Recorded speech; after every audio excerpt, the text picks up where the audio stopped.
So we now know the names and release dates of the 8 episodes of Halo Season 2, along with 4 plot synopses, loose plot synopses of 4 of the episodes, and from the names we can actually deduce quite an interesting amount of information about perhaps what each of those episodes might entail.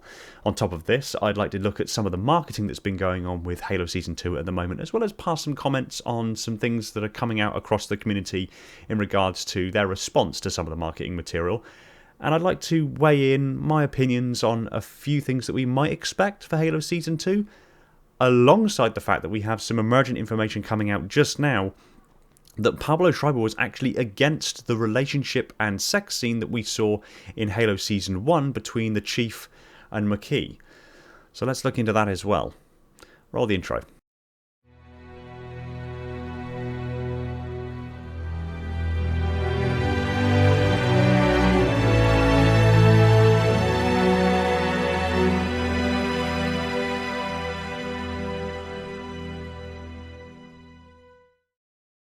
Hey everyone, welcome back to Installation 00. We are around 3 weeks out from the release of Halo Season 2, and based on the marketing material that I'm seeing, based on the advertising that I'm seeing, based on the response from other content creators and from the community at large, there seems to be a much more palpable positive response to Halo Season 2 than there was for Halo Season 1. This is very reassuring and very exciting. And you can kind of understand why, because things are looking much grittier, much more visceral, much more in line with what we're used to seeing Halo being, which is fantastic. It's great to see that level of positivity coming out.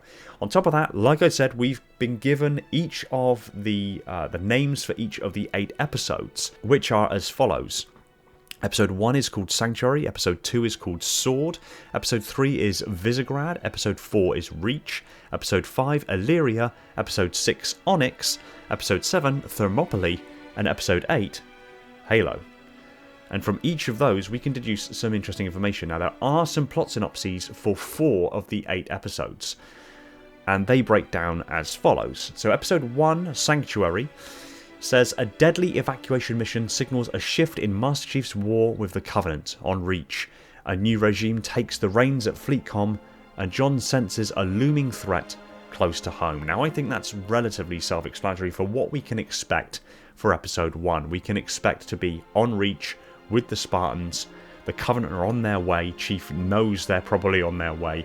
And this new regime taking the reins at HighCom, you got to understand that Halsey, for one reason or another, still can't quite make sense of it, but for one reason or another was a member of High Command on Reach, despite the fact that she's just a civilian contractor. So now with Halsey somewhat out of the picture from a High Command point of view, she's by definition now a fugitive from justice, as she ended up being in the more recent books in the mainline canon. So someone's got to take her place as something of their chief science advisor, and that character, I believe, is going to be Colonel James Axon, as he is in the lore the answer to Halsey. He is to the Spartan-IIIs what Halsey is to the Spartan-IIs. We can also probably expect a little bit of a butting of heads between Colonel James Axon and Chief. A little bit of friction to start with that I hope will blossom and develop through the season into being something of a tentative alliance towards the end, but we will see. The next one is Sword, possibly in reference to only Sword base. That's an easy conclusion to draw, but this one says John pushes Silver Team to its limits as he searches for missing Spartans. Kai worries about John's stability, Quan finds the rubble is far more dangerous place in Soren's absence, and Halsey seeks the identity of her captor. Now, last thing we saw from Halsey, she was still on Reach, and she was on her way, I think, off of planet to stay away from the authorities. So the fact she's now with quote-unquote a captor suggests that she was something along the lines of headhunted and captured and taken somewhere. Quan's storyline comes back. I'd be interested to see if there's going to be a little bit more substance to Quan's story this time round, because last time round it didn't really feel like she really did a lot. It's almost like she was a character around which things happened, as opposed to actually being a core character. So I'm kind of hoping that there's something more of substance in this season for Quan, because if it follows trend with from season 1 to season 2, I'm probably going to be less than thrilled by Quan's storyline. So I hope that's on the change. But she's still on the rubble with apparently Soren's family, Soren's wife and child. But Soren isn't there. So, interesting development.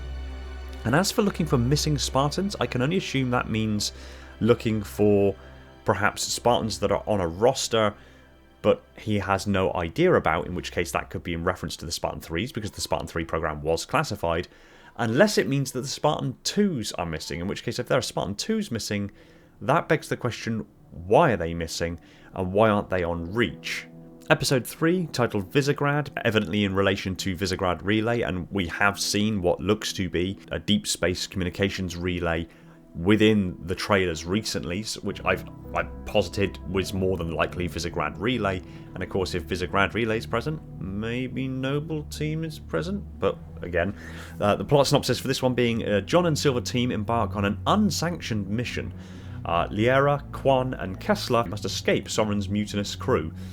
Axon receives troubling intelligence from Cortana, and the threat of attack forces Axon to make an irrevocable decision. Embarking on an unsanctioned mission, that's not unusual for Chief. Chief kind of does what he wants. He was doing exactly that in Halo 5, so it's interesting to see that rebellious streak of the Chief maintaining from both the game timeline and also the slightly rebellious streak we saw coming out of Chief towards the end of Season 1. It's nice to see that maintained. Alongside that, Quan, Kessler, and Liera being Soren's wife, Kessler being his son, and Quan, so they are together, must escape Soren's mutinous crew. So Soren has evidently been shunned from power, probably inspired in no small part by Squirrel, and then receiving intelligence from Cortana about perhaps the arrival of the Covenant, and then forcing Axon to make an irrevocable decision.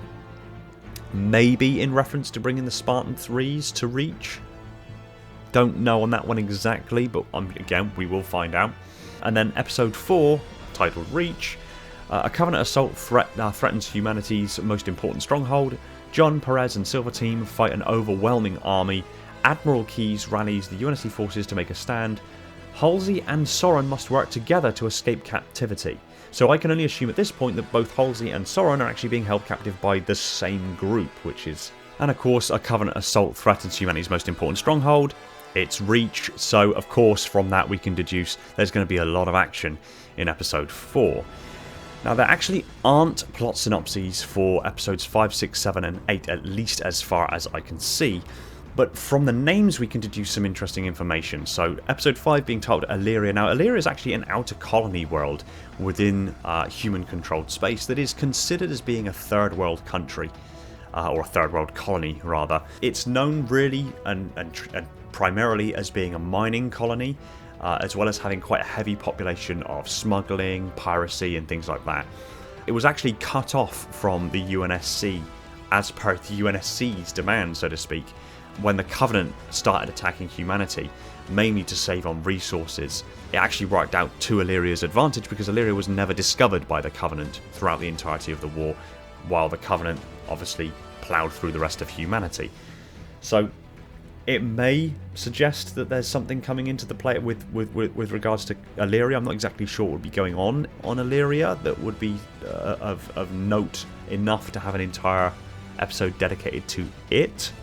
Because again, the lore doesn't really establish that there's anything of massive significance there aside from the smuggling, piracy, a corrupt local government, lack of support from the UNSC, and some essential resources that were mined and sent to the inner colonies but are now not. So it's hard to deduce exactly what's going to happen there in reference to the title. However, the next few episodes is a different story altogether. Now, Onyx, that's pretty much self-explanatory. Now, based on the known lore, Onyx is the planet upon which all of the Spartan-IIIs were trained.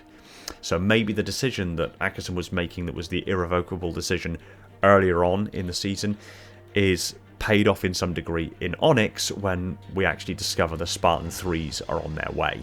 Obviously the Spartan-IIIs, it was a complete black project. Nobody knew about it. There were some very, very subtle references to it that Halsey was aware of as to further information regarding the Spartan-III program. No one outside of the Spartan program, outside of only Section 3, knew anything about the Spartan-IIIs. And they were ultimately all folded into the Spartan branch following the war, meaning that, again, they just became synonymous as just Spartans. Episode 7 is is probably going to be quite an intense episode. This is titled Thermopylae. Now, in reference to what we know of its historical namesake, Thermopylae, known as the Hot Gates, was where the 300 ancient Greek Spartans, held the Hot Gates, a very narrow mountain pass, against the Persian army. And in this scenario, the 300 Spartans will more than likely be the 300 Spartan-IIIs, wearing SPI armour, probably led by Silver Team to some degree, holding the Hot Gates or Reach against the Persian army, the Covenant. So I think Thermopylae is bound to be the main conflict episode, so to speak, of Season 2, and it's going to be, hopefully, just swathes of chaos and swathes of epic fighting and seeing the Spartan-IIIs in action. I think it's going to be gloriously brutal. So I'm looking forward to that one already. And then the final episode, again, no plot synopsis, but just titled Halo. Now, again, we know that at the very end of the close of the Reach, the attack on Reach, the Reach campaign, Reach is glassed. The only ship that makes it away intact is the Pillar of Autumn, and she goes on a random slit space jump that brings her out at Installation 04 at the first Halo. We can only assume that that is what this episode is going to be. Chief leaving Reach, realising that it's now lost. Perhaps briefly stopping off at the UNSC circumference to purge nav database information. That would be quite good, because that would possibly point towards then one of the Spartans perhaps being injured and clinically killed in a similar manner to the way Linda was in the mainline lore, but also tentatively suggest that perhaps our favourite sergeant may or may not make something of an appearance. Again, I've looked through the cast of names to see if there's any cast members that match up with a Sergeant Johnson.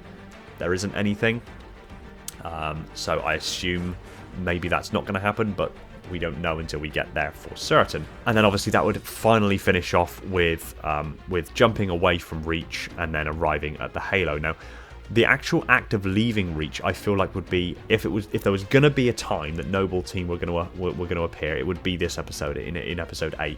Perhaps literally they're fighting. They've just managed to get away from the fight long enough. The Spartans have been massacred. Chief and the surviving members of Silver Team have gotten away and are being extracted because they've lost Reach.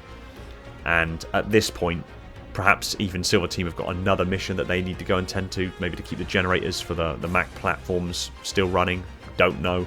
But Chief is basically waiting for a Pelican to arrive. The Pelican arrives, lands, the back hatch opens. Noble Team disembark from the Pelican, and Chief gets on. And if they're going to showcase Noble Team at all in this season, it has to be executed where nothing is said. I think the best thing that you can do, I think the best thing that they could do for Noble Team would be to have the Pelican land, the hatch open, Noble Team to walk out, past Chief, maybe give him a salute or just a nod. That would be enough. Chief nods back, gets onto the Pelican, and then just stands on the Pelican, and we see the silhouette of Noble Team walking off into the fire of Reach, basically, in the reflection of Chief's visor while the Pelican's door closes. That's it. Nothing else. That would be just divine. And I wanted to touch really quickly upon the marketing so far of Season 2. Now, the marketing, generally speaking, the opinions of what I'm seeing across social media, other content creators, is overwhelmingly positive. People are liking the teaser, they're liking the trailer, they're liking some of the artwork coming out, and just the advertising campaign, so to speak, across social media that's coming out for Season 2. There's overwhelmingly positive response. There are still comments, obviously, going on about the fact that in a lot of the artwork that's being revealed, Chief isn't wearing his helmet. While I understand contextually why people don't like that, I also understand why it is being done. As we know, let's just touch this space to start with. As we know, in the games, Chief has been seen taking his helmet off or putting it on. Halo CE, at the very end, he takes his helmet off when he's on the longsword, when he thinks he's safe. As it is, he isn't. He actually goes immediately into combat there afterwards. We see Chief putting his helmet on at the start of Halo 2 when he gets his new suit of Mjolnir Mark 6, when he thinks he's safe. As it is, he isn't. Moments later, the Covenant attack Earth. He's back into battle again. At the end of Halo 4, he's having his Mjolnir Mark 6 taken off to be upgraded to a Gen 2 platform. We have his helmet taken off, and in the legendary ending, we even briefly see his eyes. And then in Halo 5, at the start of Halo 5, Chief's got his helmet on his lap and puts his helmet on and then immediately starts the combat. So in the games, it's not unheard of for Chief to not be wearing his helmet, but he almost always wears his helmet when he's in a battlefield. He wears it in a contextually suitable scenario, or it will take it off in a contextually suitable scenario. Makes sense. In addition to this, even in the original edition of Halo the Flood, which is still even to this day a fantastic read, in the original, I'm not sure what it is on the newer editions, but on the original edition it's page 88. Chief is actually on Installation 04 at Alpha Base, which is the humans, the UNSC's forward operating base on Installation 04. Chief takes all of his armour off and has a shower. So, yeah, it's not like he doesn't take it off within the mainline lore, but contextually he does it when it's suitable to do so, generally speaking. If that carries over into Season 2 and Chief only takes his helmet off when it's tactically suitable, no problem. There is no problem. The whole idea that Chief never takes his helmet off, we've already proved is factually inaccurate. I kind of get why people don't like it, but I also get why it's being done. On top of that, it's also recently circulated around about what Pablo said in regards to Chief not wearing his helmet. Now, a lot of people have been covering this like it's like new news, but he actually originally said this last year when Season 1 came out, so it's kind of old news now, to be fair. But he did obviously say that his argument was that you can't have a lasting TV show where people connect with the character if you can't see his face and read his emotions and things like that. Now, again, I agree and disagree with this point. We know from the games that, yes, Chief can articulate emotions and how he's feeling about a scenario without ever seeing his face, based on his body language, how his movement changes, but also it's highly contextual. So if something bad has happened, it's relying upon not just how Chief himself is reacting, is the change in his body language, but it's also in response to how other characters around him are acting at this time, as well as the framing of this particular scene, the mood of this particular scene, the lighting, the composition of the scene, the music that's being used for the scene. All of these all come together to inform us exactly what's going on contextually within these respective scenes. And you also have to bear in mind that the whole idea behind Chief in the first place not taking his helmet off and not really saying a whole lot was to allow us as the player to kind of superimpose our own personalities onto Chief. We would basically be the Spartan that fills the armour. We become Master Chief. Master Chief is us, not somebody else. And in that scenario, when you lose somebody within the context of whatever game it is that you're playing at any given point, you're superimposing how you would feel in that moment onto Chief as well. So that all adds to the way in which we interpret those unpleasant and uncomfortable scenes. In a TV show, it's a different scenario altogether. Again, another reason why I'd strongly recommend reading The Flood is because there are things in here where it literally word for word and event by event follows things that we have played through countless times in Halo CE, and yet there's additional context given to it. For example, when Chief first arrives on the Halo ring... Warning. I've detected multiple Covenant dropships on approach. I recommend moving into those hills. If we're lucky, the Covenant will believe that everyone aboard this lifeboat died in a crash. She says that, and of course, in the game, nothing is said. We just acknowledge what Cortana has just said, and we do what we do. In the book, she says exactly the same thing, but Chief responds to her. He replies. It doesn't happen in the game, but it does happen in the book. So I like referencing this in this particular circumstance because this is basically taking something that was a game and turning it into something that's narrative, where the individual, the character that we play as, becomes separate from us. We're no longer superimposing our personality onto Chief. Chief is now a separate guy. And he responds to things around him in a personable manner. This reads, oddly enough, this reads like something of a screenplay, so to speak. Loosely, but... We go through the uncanny valley almost of experiencing exactly the same events that we've experienced in the game, but with added context, with Chief responding independent from ourselves. That's an interesting thing to experience. So I strongly recommend, if you haven't already, what have you been doing? So yeah, I understand the concerns about the helmet. I understand that people say that he can articulate how he's feeling with the helmet on. And yeah, there are other shows, The Mandalorian, where they wear helmets all the time. But of course, that's, it's part of the Mandalorians' quote-unquote religion, or their belief system, so to speak. Chief isn't bound by that. And again, the argument that to make a long-term seasonal TV show where you can relate to the character because this character is independent from you, it requires that you see their face. In some circumstances, yes, I would agree to that. I mean, again, the whole driving plot behind Halo 4, for example, was to humanize Chief. It was the exploration of Chief's humanity. It was the machine versus the human. One of the most poignant and pivotal moments of interaction between two characters within Halo 4 is the brief moment that Cortana interacts with Chief and tells Chief that by the end of this he figures out which one of them is the machine, alongside the interaction between Chief and Lasky at the very end, where Lasky says to Chief, "Our duty as soldiers is to protect humanity, whatever the cost." You say that like soldiers and humanity are two different things. I mean, soldiers aren't machines. We're just people. Again, all of this plays into the humanizing of Spartan 117, of identifying that Chief isn't a machine. He is a human. It's a narrative thread that was played through the entirety of Halo 4. Even the didact is what Chief could have become if he continued being the warrior, continued being the machine. He would become something akin to the didact. This narrative is pushed through the entirety of Halo 4.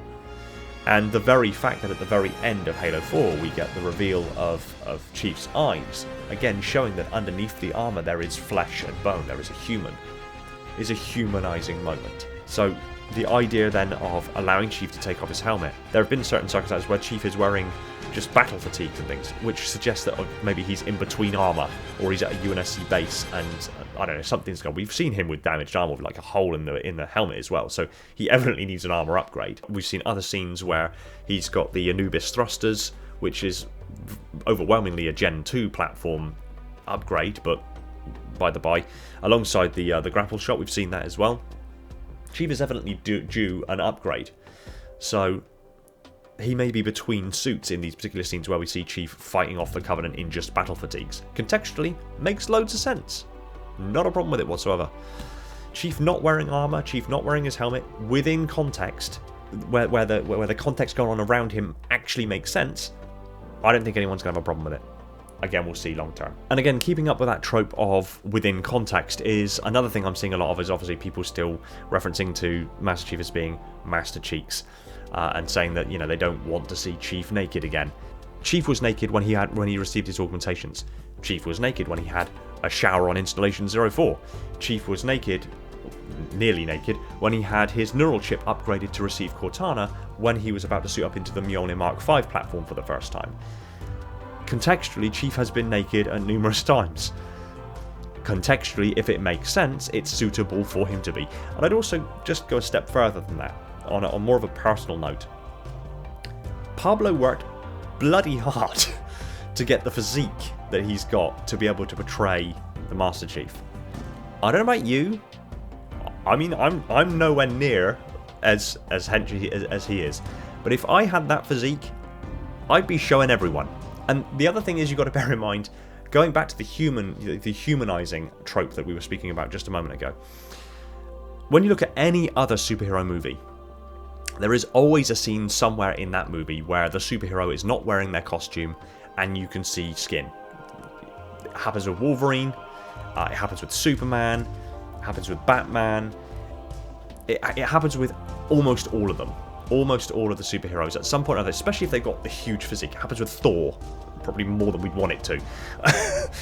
But it happens, and the whole reason behind it happening is because you need to broadcast that not only is this character strong when they're wearing their suit, but outside of their suit, they're still superhuman. They're still superheroes. You want the same thing for Chief. In fact, if anything, you need that more with Master Chief. Because with the Master Chief, it would be really easy to say, okay, the only thing really that's super about the Master Chief, about a Spartan, are their suits, because their suits make them so powerful, make them so resilient, make them so durable, so fast. True and not true. Yes, the suits amplify all of those traits, but they amplify what's already there, and you need to be a Spartan to be able to wear the suit. That's why it's called Mjolnir Powered Assault Armor. Mjolnir in relation to the Norse hammer, Mjolnir, that could only be lifted by a god. It could only be wielded by the gods. You need to be a god in order to wield Mjolnir. You need to be a Spartan, a godlike being, in order to wield Mjolnir Powered Assault Armor. So the whole idea of allowing Chief, again, these contextual moments of nudity or semi-nudity, so to speak, you know, even just showing the muscle and stuff like that, makes sense because it contextualizes that it's not just the suit that makes Spartans so immensely powerful, but it also is the human being beneath them, beneath that armor. The human being is a superhuman.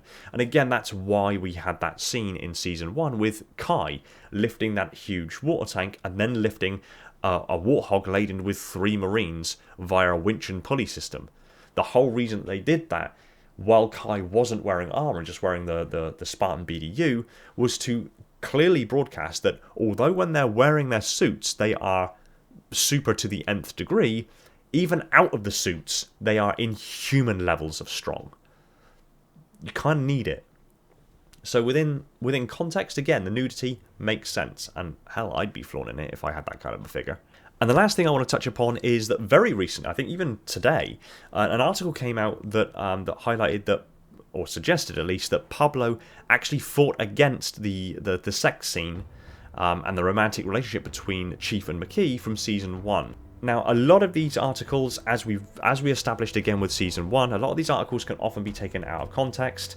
Quotes can be misquoted, or the quote can just be taken out of context and factually inaccurate information be superimposed onto it to drive at a point that, say, the person who wrote the article wants to drive at. So initially, my knee-jerk reaction was not to believe it.